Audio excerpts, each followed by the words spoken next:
From my heart, I would like to thank you for watching this video on the issue of climate. The Climate Reality Alliance, founded by Al Gore, and the Friday for Climate school strike movement that Greta Thunberg started, need each other considerably more than they need me in terms of raising climate awareness around the world. Despite this, I see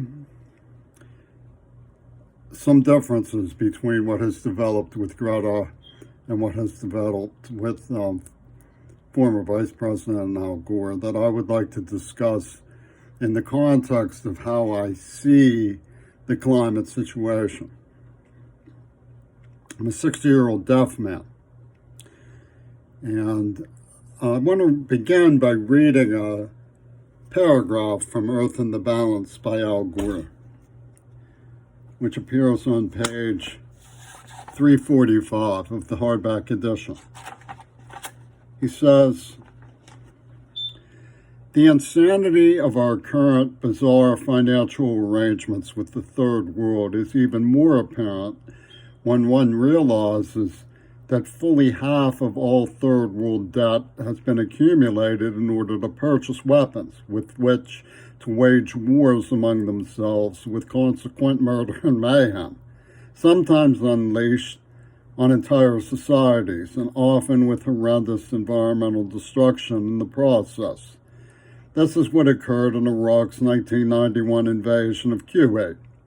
Stopping these wars, partly by choking off the obscene flow of advanced weaponry from the industrial world, is one of the single most important steps towards environmental protection the world can take." You may have noticed me chuckling a little bit at the language because it's military sociology, and of course we're supposed to sort of side with the necessity to go to war against Iraq because we're American patriots. You know, Al Gore is a Vietnam veteran. He doesn't mention the destruction of Vietnam that I know of in the book. I haven't read it completely, but I spotlight that paragraph because it comes very close to the public position I was espousing at the Pitt News in the early 80s under Ronald Reagan, complaining about his dastardly conduct towards the Latinx community in Central America, and calling attention to the fact that when I wrote to him personally about ecology, he sent me a list of 10 considerations with ecology at the bottom, saying he wanted all Americans to get a piece of the expanding pie. That was his ecology platform. Now, I do believe most of what Gore said, aside from the slippery statistical mindset that lends itself to Hollywood, you know, blood-curdling ordeals that are so dehumanized you don't see. People used to mock me because I would talk about the starving children. You know, I would say in my articles when people were affected by these things, these tragedies, and I would be mocked. So I know that Gore means well in his assessment that the main export of the United States seems to be our Second Amendment. Materially, you know, we're not sending things that people need. We're sending things that advance the destruction of the globe, the ecosystem. And it's contributing to a mindset of pro-ecocidal behavior. And so naturally I commend the efforts of the ecology movements to reform. But where was Gore when I was making these public statements? He even appeared after I put something in the Pitt News called Bull in the Political Abyss, and presto, out of the magic hat comes Al Gore, the bull in the political abyss. Well, what was going on with me? See, a neurotoxin had been used on me. I want to talk about the fact that my generation were anti-heroic when it came to ecology, but I never personally stopped noticing that, wondering who they expected to raise awareness when those was so dim. So what turned out is that I got boxed into the situation of being to myself an imaginary mentor to this new generation. I'm quite in love with Greta Thunberg, who is heroic towards ecology. She's brilliant insofar as trying to explain what happened before and why the anti-heroic generation I am part of do not admit that about themselves. And of course, one of their tools is to say that I'm the anti-hero. And so they just have to attack me, and suddenly that makes them heroic because they used me in a war game that continues to the present day. It happened in the 80s and 70s. But there's a sideshow going in Seattle of harassment that is a lot more sinister than it seems superficially, because they're playing this as though there's a secret documentary that's up for grabs, a war story. They have a self-published individual who put out something called Alibi for the Scapegoat. Larry Chris, he thinks I should be honored to work with people who are sort of scraping at my potential for autonomy as a poet by enlisting me in the idea of, working with them as songwriters, being, I need them more than they need me. And this idea of cooperate or the emotions won't move with you underwrites the way that they seduce me. And then Aaron Gandhi said, why did you let yourself get seduced into a situation of entrapment? How can I not, when they're leaning on me, battering and torturing me and leaving a mystery about what it was all about? I had to look into it somehow, and that meant being involved with them, going along with them. And they would say things like, if you wash, we'll be offended. Now, what does that mean? I was hit from behind as a child. It was like being shot, I didn't see it coming. Full-grown man who was armed, and they're advocating for him to this day, Al Gore is. So what's going on is their contempt for the human individual. I had a father who was writing about human rights. So they dehumanize what they called the queer bait. So, you see, what was going on with these people is they see it as a war story up for grabs. They have a secret documentary going. Not hot wires around the fact that it was conspicuous entrapment in a testing operation that proved AIDS man-made. But what they've done is, my father didn't like Germany, but they put German Green Party on the back of his obituary because with the signature don't know who, like a whodunit, right? Well, the point is that on Mount Desert Island, they said they were protecting a Jewish girl, but the guy was writing in cold prints that you can see for yourself about glowing appraisals of Goebbels and Hitler. That's liable to get somebody confused until you realize it's a new alliance of the strong from each group. They release COVID to winnow out the weak. Okay, now Greta is sensitive in the way that I am. We're both alarmed and deeply concerned and crying individuals mastering our emotions to try to get across what happened. The very word uncertainty when it comes to climate played a different role when it came to Penis Gabriel's album So, in which they cast me in this persona that they had developed about me. And the thing about uncertainty is that in climate issues, it induces complacency. Because when in reality, the variables are far from working in our favor. Plus, we have these false ideas about things like carbon capture or talking scientific truth that comes up, Well, the thing is that that still doesn't exist. It's like the Calvary is coming way too late. What delayed the Calvary? About the fact that AIDS was man-made to allow COVID were the stupid guys who believed that it was in their interest to go along with the people who did it. And they want control of the storyline. To them, it's like a holy war that I'm a sacrificial scapegoat. What's an alibi for a scapegoat? Like this book is called. It doesn't make any sense. It's inane. But that's the sort of society we live in right now in America. And they've made an absolute farce. The investigative and police and detective services. I cry and cry and cry and cry myself.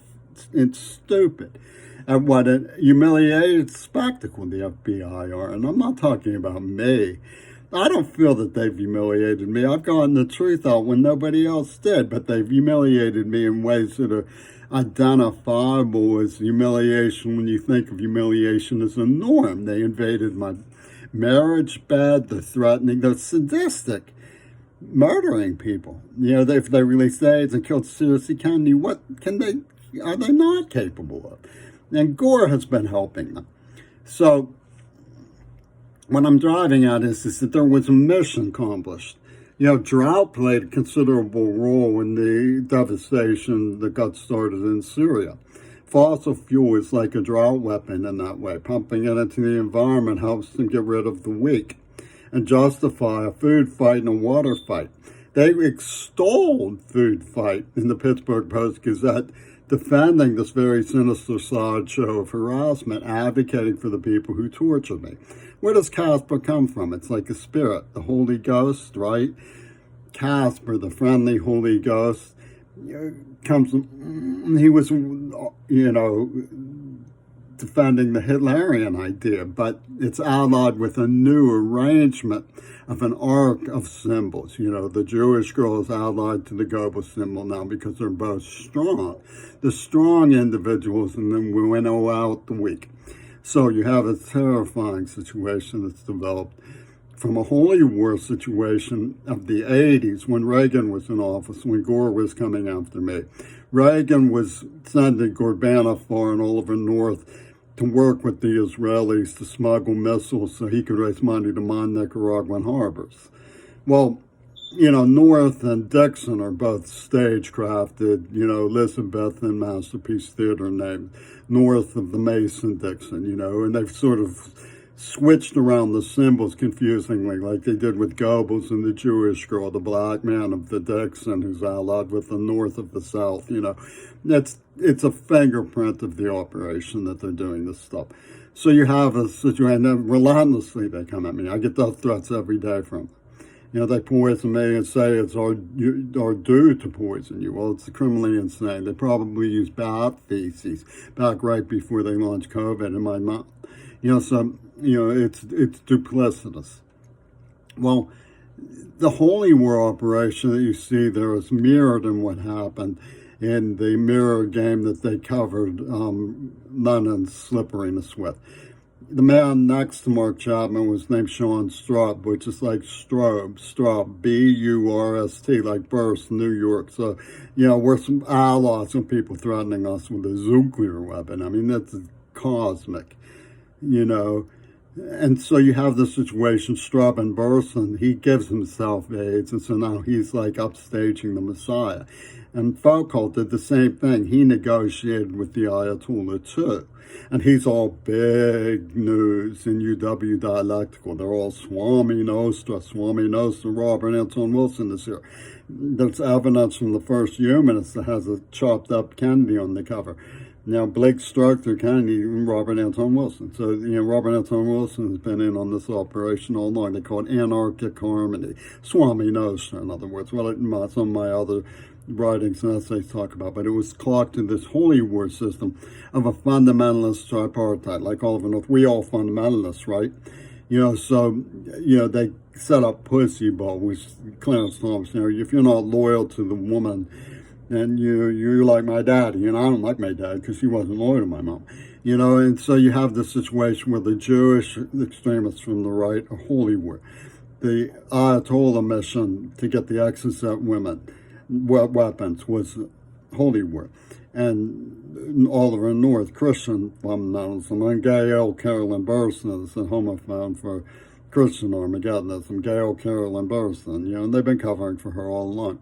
So you have this Hollywood cosmic axis, Hollywood Casper, the fundamentalist tripartite. And Trump's cunning comes in clearly in his use of predatory lampoons, like Adam Eisenstadt, who came on the radio claiming to be Abdul the terrorist.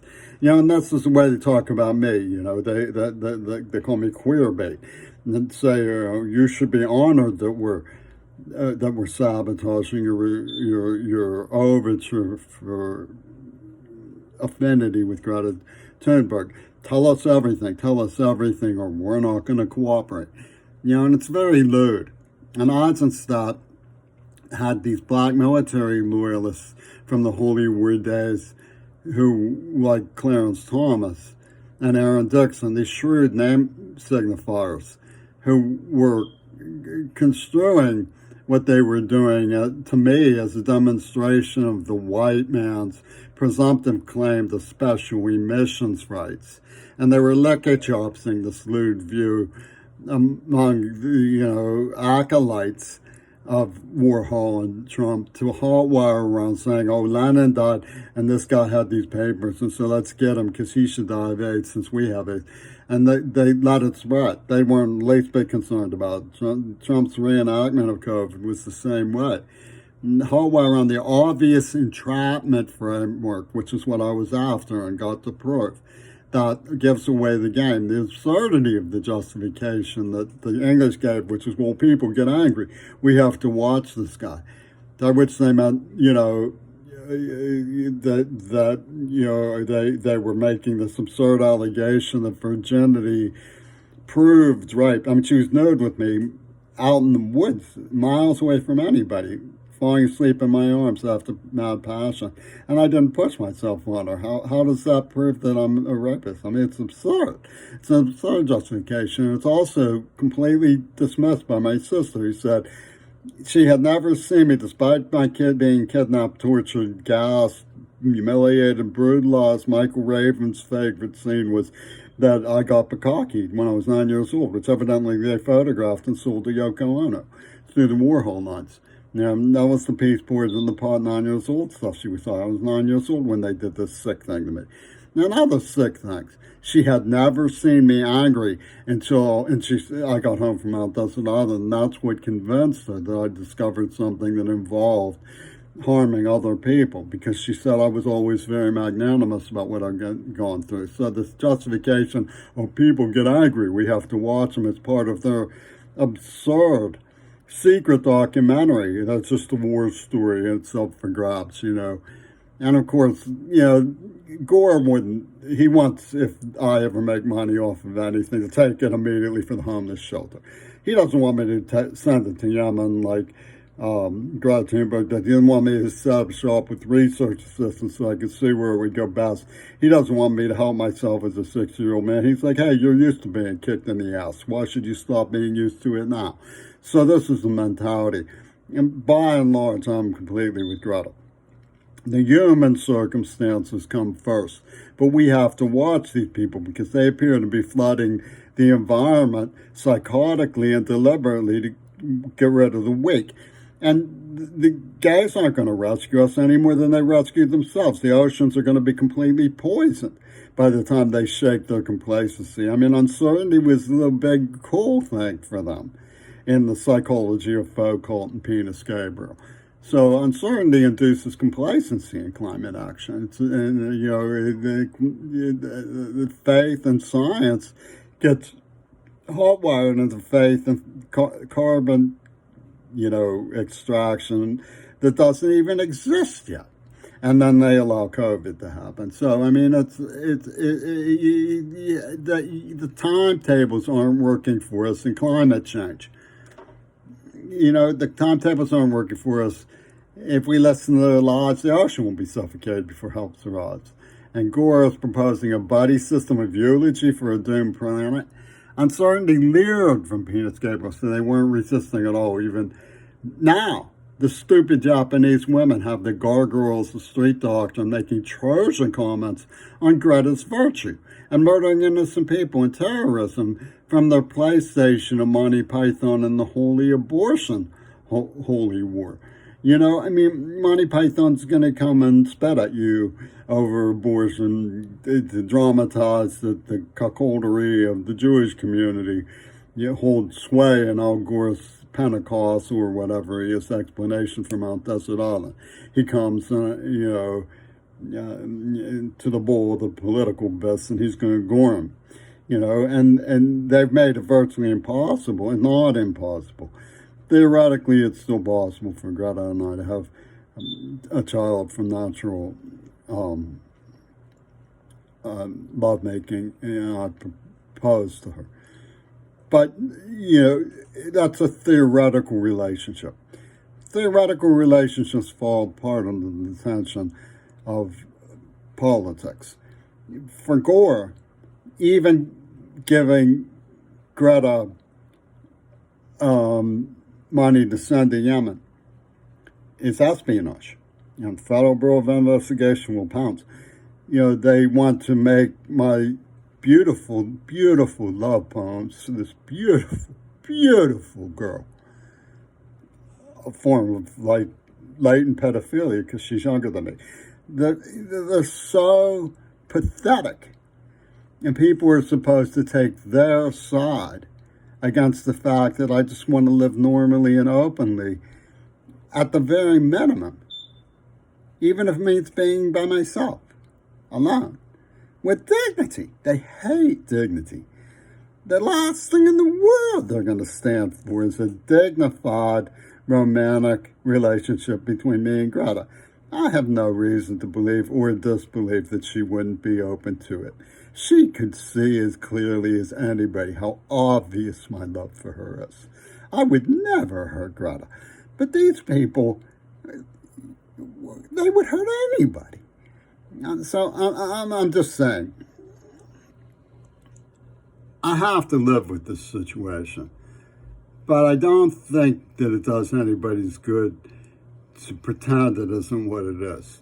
We're being manipulated by a group masquerading as a philanthropic trust who are simply after a war story and a secret documentary so they can laugh about having hit us over and over and over and over again with pure evil intentions. And for them it's Monty Python and the abortion holy war.